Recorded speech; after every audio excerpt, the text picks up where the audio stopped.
kembali kita lanjutin lagi pembahasan kemarin. Di video sebelumnya, kita membahas apa itu virus corona. Nah, dalam video kali ini, kita akan lanjutkan menjawab dari pertanyaan sebelumnya, yaitu, apa dampaknya jika tertular virus COVID-19 ini? Seperti biasa, sebelum tonton videonya, minum dahulu kopimu, bileskan badanmu, dan jangan skip videonya. Satu lagi, kali ini kamu harus like dan subscribe dulu, why? Maaf, ada gangguan di mikrofon saya. Oke, sebelum kita bahas dampak, sebaiknya kita mengetahui dahulu apa sih yang si corona ini kerjain di tubuh kita, dan bagaimana si kecil ini mampu membunuh manusia yang besarnya jutaan kali lipat. Pembahasan kali ini akan agak lama, jadi yang mau ke toilet silahkan selesaikan dahulu. Oke, lanjut. Menurut tirto.id, apa yang sering kita lihat pada pasien yang sakit parah dengan COVID-19 adalah suatu kondisi yang kita sebut sindrom gangguan pernapasan akut atau ARDS.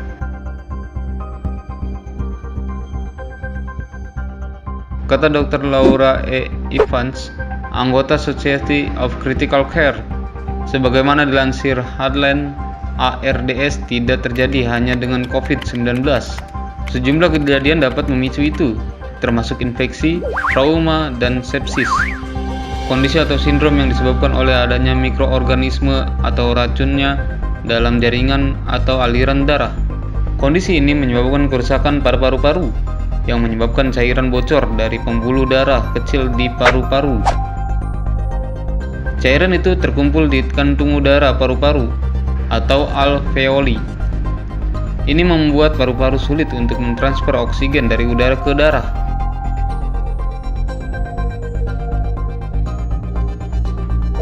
Sebuah laporan baru-baru ini menunjukkan bahwa kerusakan itu mirip dengan yang disebabkan oleh SARS dan MERS.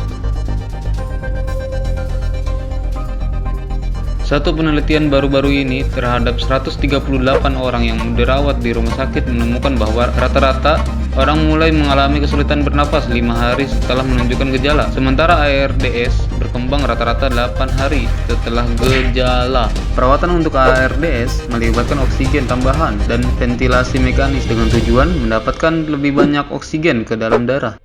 Gejala virus corona COVID-19.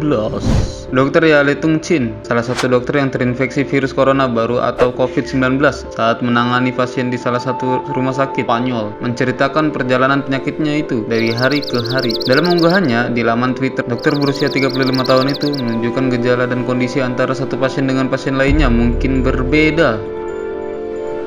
Di satu sisi, pasien bisa saja sulit bernafas, namun hal berbeda dirasakan Tung Sen.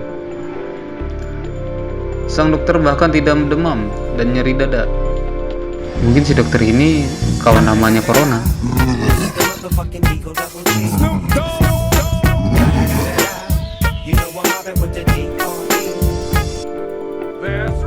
Berikut kondisi sang dokter yang sudah diwawancarai berbagai media di luar negeri itu dalam laman Twitternya.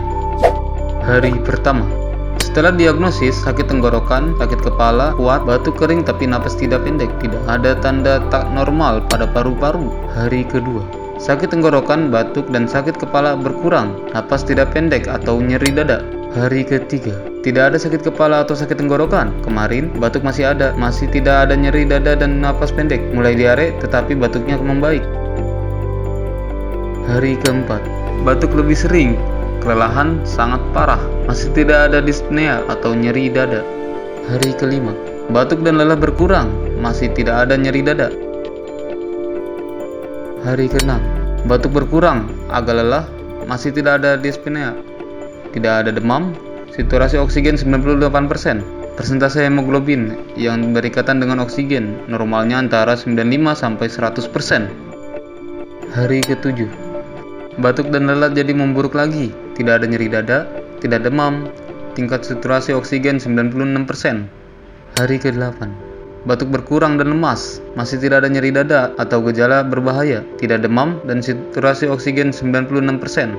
Hari ke-9, merasa lebih baik, batuk lebih sering, tidak ada nyeri dada dan tanda-tanda berbahaya, tidak demam, tingkat saturasi oksigen 97%. Hari ke-10, lelah berkurang, tapi batuk lebih sering, egeusia tidak bisa mengecap rasa, dan anosmia, tidak ada nyeri dada atau tanda berbahaya, tidak demam, tingkat saturasi oksigen 97%.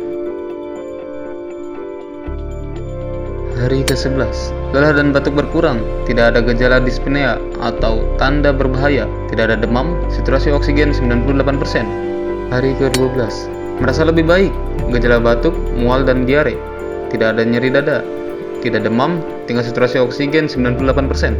Hari ke-13, batuk ringan, lemas, mual dan diare, tidak ada gejala dyspnea atau tanda berbahaya, tidak ada demam, tingkat saturasi oksigen 97%. Hari ke-14, lebih sedikit gejala batuk, lemas, mual, sakit kepala ringan, nafsu makan, kemampuan mencium bau, tidak ada demam atau dyspnea, saturasi oksigen 98%.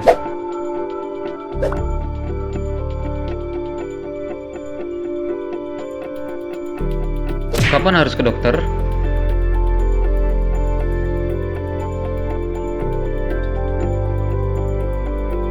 Segera lakukan isolasi mandiri bila Anda mengalami gejala infeksi virus corona atau COVID-19 seperti yang disebutkan di atas, terutama jika gejala muncul 2 minggu setelah berkontak dengan penderita COVID-19 atau berada di daerah yang memiliki kasus COVID-19.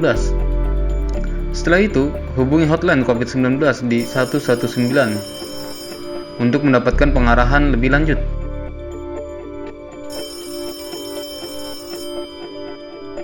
Bila Anda mungkin terpapar virus corona namun tidak mengalami gejala apapun, Anda tidak perlu memeriksakan diri ke rumah sakit.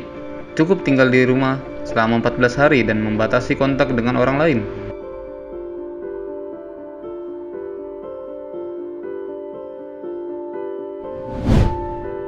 Bila Anda memerlukan pemeriksaan langsung oleh dokter, jangan langsung ke rumah sakit karena itu akan meningkatkan resiko Anda tertular atau menularkan virus corona ke orang lain. Anda bisa membuat janji konsultasi dengan dokter di rumah sakit melalui aplikasi Halo Dokter agar bisa diarahkan ke dokter terdekat yang dapat membantu Anda. Jadi pada intinya adalah 1. Kerusakan paru-paru karena COVID-19 mirip dengan yang disebabkan oleh SARS dan MERS.